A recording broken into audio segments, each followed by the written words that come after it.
بسم الله نبدأ فلوج جديد. يلا بينا نروح الأرض نعمل فلوج حلو ونشوف آخر ما توصلنا إليه في مزرعتنا الجميلة. وشجرة العنب بقى هوريها لكم بعد ما كبرت بقت ما شاء الله والقطوف كده ظهرت. تعالوا بينا يلا بينا وصلنا الأرض.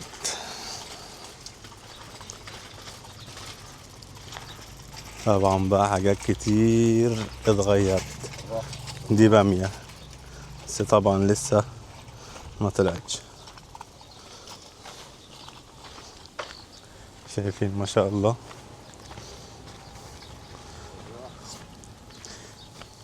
ده حشيشة كده زارعينها للبهايم اهو. وده قمح الاصفر. الذهب المصري هو القمح. شايفين ما شاء الله ما شاء الله. تعال نشوف اخبار الترعه بتاعتنا ايه. طبعا انا بقالي كتير ما جيتش هنا، بقالي كتير جامد يعني.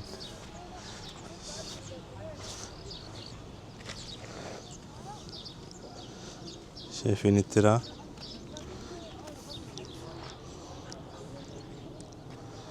تعالوا يلا بينا انوسه كمان. تعال نخش بقى نشوف اخبار الشجر بتاعنا ونشوف العنبايه الجميله. هوبا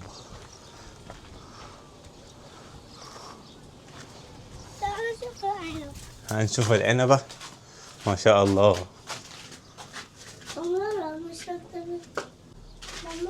شايفين ما شاء الله. لا دلع دلوقتي لسه اهو ما شاء الله.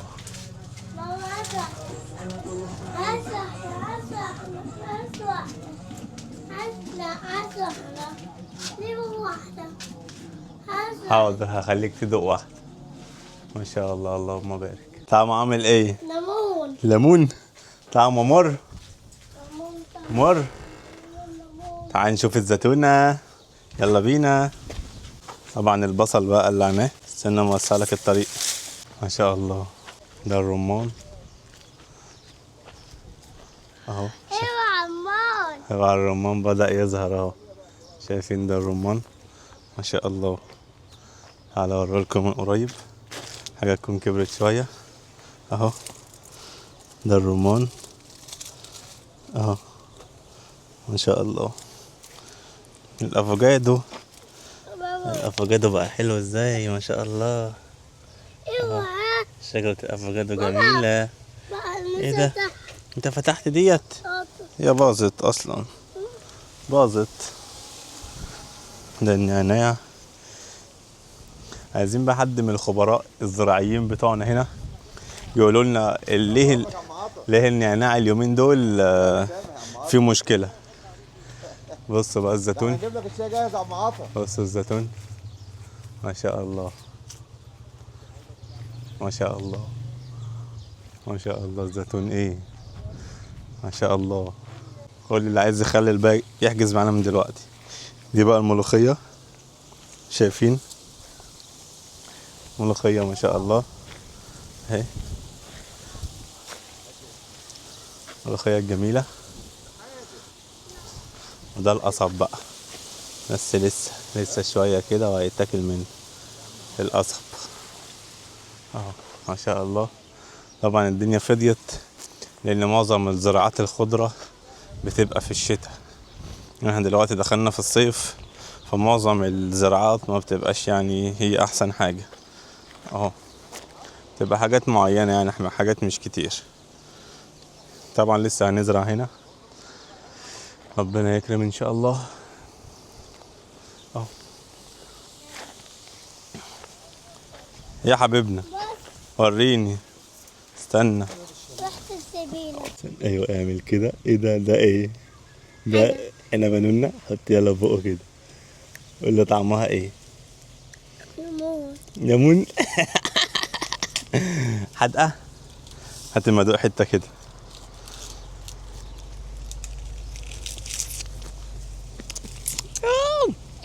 انت تاكلها. تعال اجيب لك واحدة غيرها. تعالى اجيب لك واحدة غيرها. وزع عشان خدتها منه. هي مرة جدا اصلا. معرفش بتاكلها ازاي دي. قصب اهو. ها خلاص. اهو القصب بابا عيد. ده بقى، القصب الرايق. بابا هي بابا نوصل. ناكل قصب. قصب كبر، لسه ما كبرش. مش عارفينه يبقى مسكر بقى ولا ايه.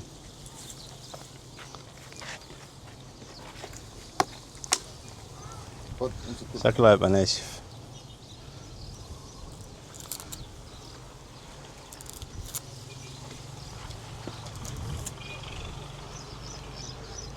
دي العجلة بتاع اخونا انس. شايفين الشجرة الكبيرة دي؟ دي شجرة توت، بس خلاص بقى يعني خلصت.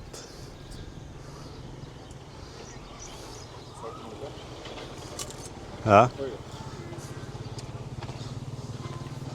سكر يعني. وريني كده.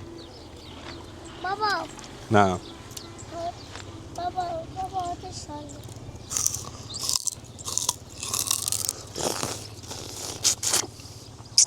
بس ناشف. ماشي بس مسكر.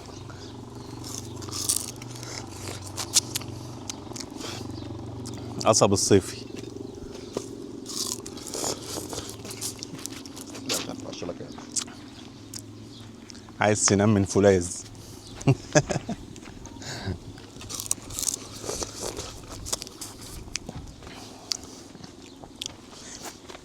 مش نافع، اسناني وجعتني اصلا. هو العود ده ناشف اصلا. عايزين نعود تاني يكون ايه، طري شويه. طبعا في نعم كتير الواحد ما يقدرش يحصيها ولا يوصفها، بس اهم نعم هي نعمة الصحة. فربنا يرزقكم كده ويرزقنا نعمة الصحة وراحة البال، هي اهم حاجة. طبعا بقى قعدت بقى الغيط كده بقى مية مية.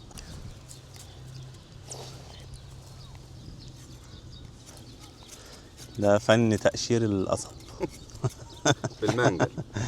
عشان ما تتعبش اسنانك ولا تتعب اعصابك. اهو القصب عامل ايه يا باشا؟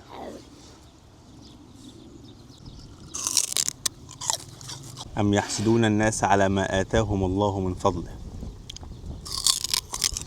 كونك انت عايش في ريف، دي طبعا نعمة لازم تشكر ربنا عليها. ليه بقى؟ لأن الناس كتير اللي عايشين في المدن وفي الزحمة والكلام ده كله، يعني في حاجات كتير مش هيحسوا بيها ولا هيعرفوها زيك ما انت عايش في الريف بالظبط.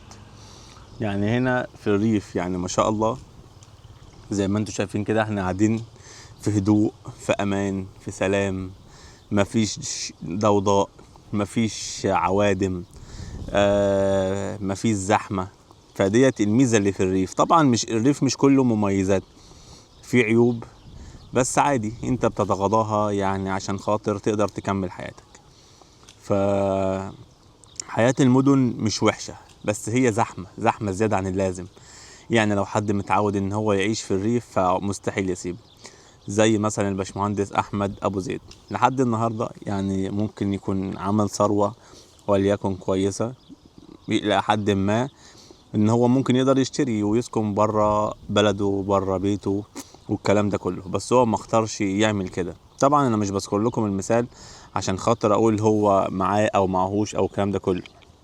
طبعا يعني احنا مش بنتكلم على اللي هو معاه ايه، احنا بنتكلم كنظرية ان انت يعني ممكن ربنا يعطيك مال يرزقك كتير، بس انت برضو تقرر تفضل موجود في بلدك او تسكن في الريف وتبعد عن المدينة، رغم ان معظم الخدمات ومعظم المميزات في المدينة اكتر بكتير من الريف. لان الريف طبعا معروف جدا ان الخدمات فيه بتبقى قليلة جدا غير المدينة. يعني انت مثلا هنا تعبت في نص الليل لازم تروح المدينة عشان خاطر ايه، تخش في مستشفى، تزور دكتور، الكلام ده كله.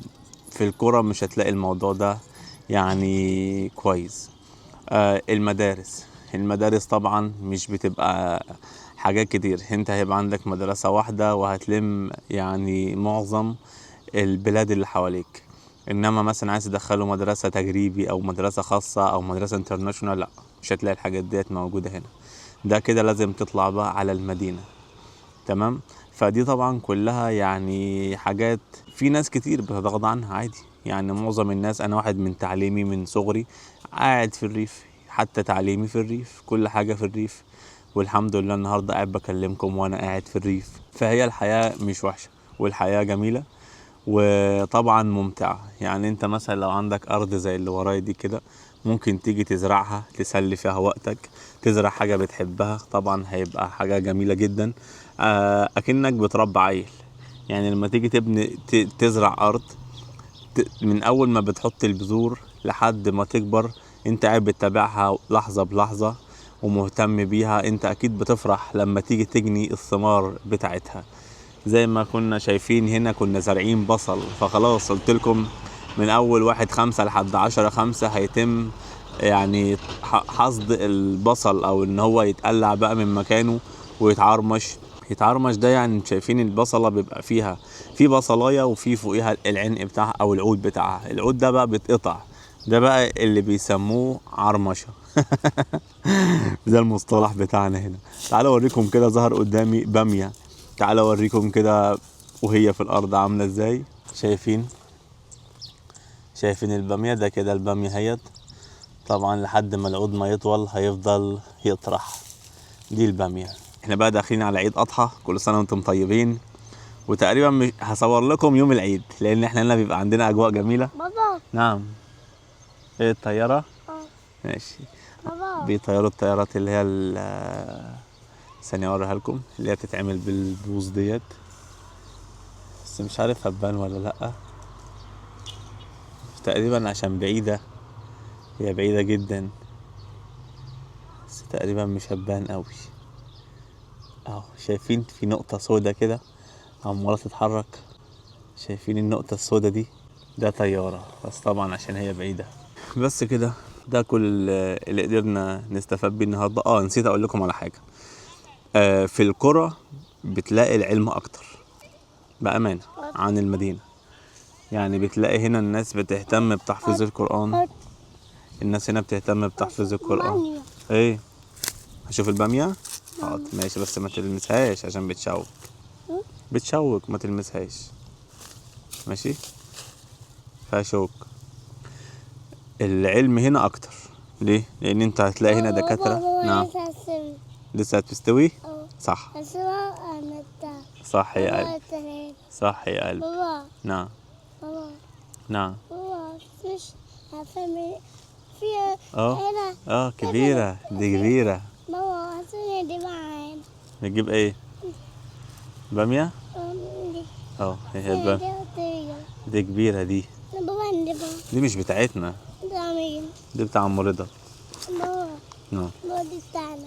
لا يا حبيبي، دي مش بتاعنا، دي مش ارضنا. احنا ما عندناش.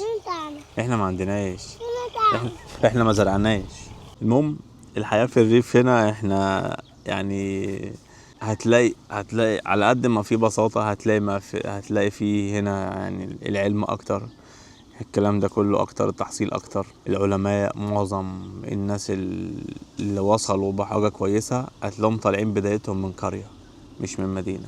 طبعا انا مش بقلل من الناس اللي عايشين في المدينة، بس احنا هنا بنبقى عشان بادئ بحياة بسيطة، فطبعا بيبقى مهتم بالعلم اكتر، قرآن، دروس، حاجات زي كده كتير. طبعا القاهرة دلوقتي بقت حاجة عظيمة، الواحد يتمنى ان هو يقعد فيها ويتنقل بين مسجد والتاني. في نهاية الفيديو حابب اشكركم على حسن استماعكم، وياريت تعملوا اشتراك تحت وتعملوا تعليق كويس وتعملوا لايك للفيديو، واشوفكم فيديو جديد وفلوج جديد. تحياتي ليكم، اخوكم اسامة ابو انس. السلام.